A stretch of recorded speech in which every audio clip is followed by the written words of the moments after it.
اللہ کے نام سے شروع جو نہایت مہربان اور رحمت والا ہے۔ یاسین۔ حکمت والے قرآن کی قسم، بے شک تم رسولوں میں سے ہو، سیدھی راہ پر ہو، عزت والے مہربان کا اتارا ہوا، تاکہ تم اس قوم کو ڈراؤ جس کے باپ دادا کو نہ ڈرایا گیا تو وہ غفلت میں پڑے ہوئے ہیں۔ بے شک ان میں اکثر پر بات ثابت ہو چکی ہے تو وہ ایمان نہ لائیں گے۔ ہم نے ان کی گردنوں میں توق ڈال دیے ہیں تو وہ تھوڑیوں تک ہیں، تو وہ اوپر کو منہ اٹھائے ہوئے ہیں، اور ہم نے ان کے آگے دیوار بنا دی اور ان کے پیچھے بھی ایک دیوار بنا دی، پھر انہیں اوپر سے بھی ڈھانک دیا تو انہیں کچھ دکھائی نہیں دیتا، اور تمہارا انہیں ڈرانا اور نہ ڈرانا ان پر برابر ہے، وہ ایمان نہیں لائیں گے۔ تو تم صرف اسے ڈراتے ہو جو نصیحت کی پیروی کرے اور رحمان سے بغیر دیکھے ڈرے، تو اسے بخشش اور عزت کے ثواب کی بشارت دو۔ بے شک ہم مردوں کو زندہ کریں گے، اور ہم لکھ رہے ہیں جو عمل انہوں نے آگے بھیجا اور ان کے پیچھے چھوڑے ہوئے نشانات کو،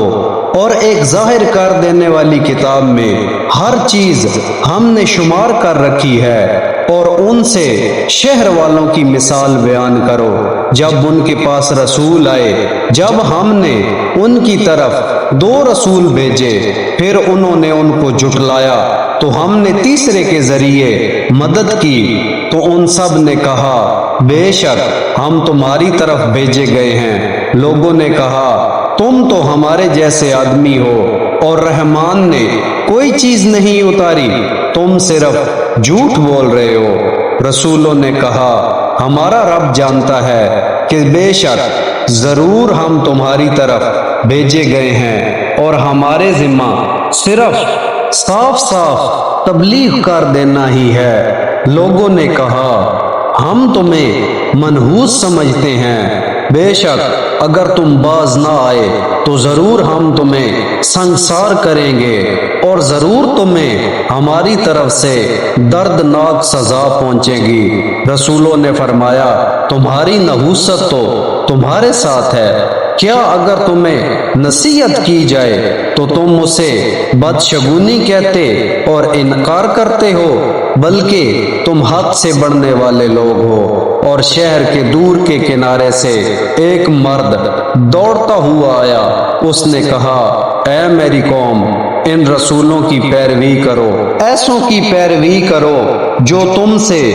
کوئی معاوضہ نہیں مانگتے اور وہ ہدایت یافتہ ہیں، اور مجھے کیا ہے کہ میں اس کی عبادت نہ کروں جس نے مجھے پیدا کیا، اور اسی کی طرف تم لوٹائے جاؤ گے۔ کیا میں اللہ کے سوا اور معبود بنا لوں کہ اگر رحمان مجھے کوئی نقصان پہنچانا چاہے تو ان کی سفارش مجھے کوئی نفع نہ دے، اور نہ وہ مجھے بچا سکیں گے۔ بے شک جب تو میں کھلی گمراہی میں ہوں گا، بے شک میں تمہارے رب اللہ پر ایمان لایا تو تم میری سنو۔ اس سے فرمایا گیا کہ تو جنت میں داخل ہو جا۔ اس نے کہا اے کاش کہ میری قوم جان لیتی جیسی میرے رب نے میری مغفرت کی اور مجھے عزت والوں میں شامل کیا، اور ہم نے اس کے بعد اس قوم پر آسمان سے کوئی لشکر نہ اتارا، اور نہ ہم وہاں کوئی لشکر اتارنے والے تھے، وہ صرف ایک چیخ تھی تو جبھی وہ بجھ کر رہ گئے، اور کہا گیا کہ ہائے افسوس ان بندوں پر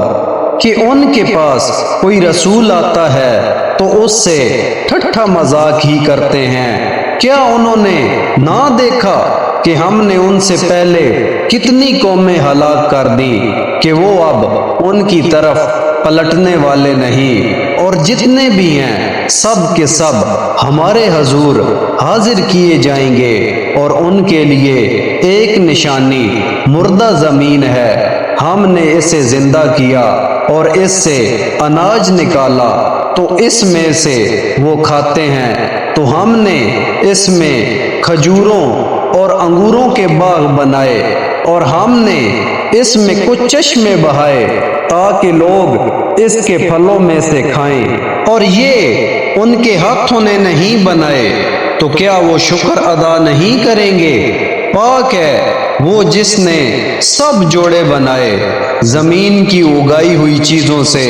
اور لوگوں سے اور ان چیزوں سے جنہیں وہ جانتے بھی نہیں ہیں، اور ان کے لیے ایک نشانی رات ہے، ہم اس پر سے دن کو کھینچ لیتے ہیں تو جبھی وہ اندھیروں میں رہ جاتے ہیں، اور سورج اپنے ٹھہرنے کے وقت تک چلتا رہے گا، یہ زبردست علم والے کا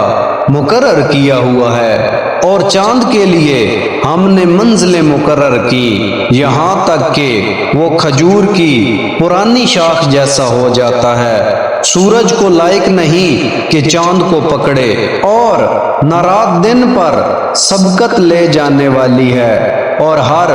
ایک ایک دائرے میں تیر رہا ہے، اور ان کے لیے ایک نشانی یہ ہے کہ ہم نے ان کی نسلوں کو بھری ہوئی کشتی میں سوار کیا، اور ہم نے ان کے لیے ویسی ہی کشتیاں بنا دی جن پر سوار ہوتے ہیں، اور اگر ہم چاہیں تو انہیں ڈبو دیں تو نہ کوئی ان کی فریاد کو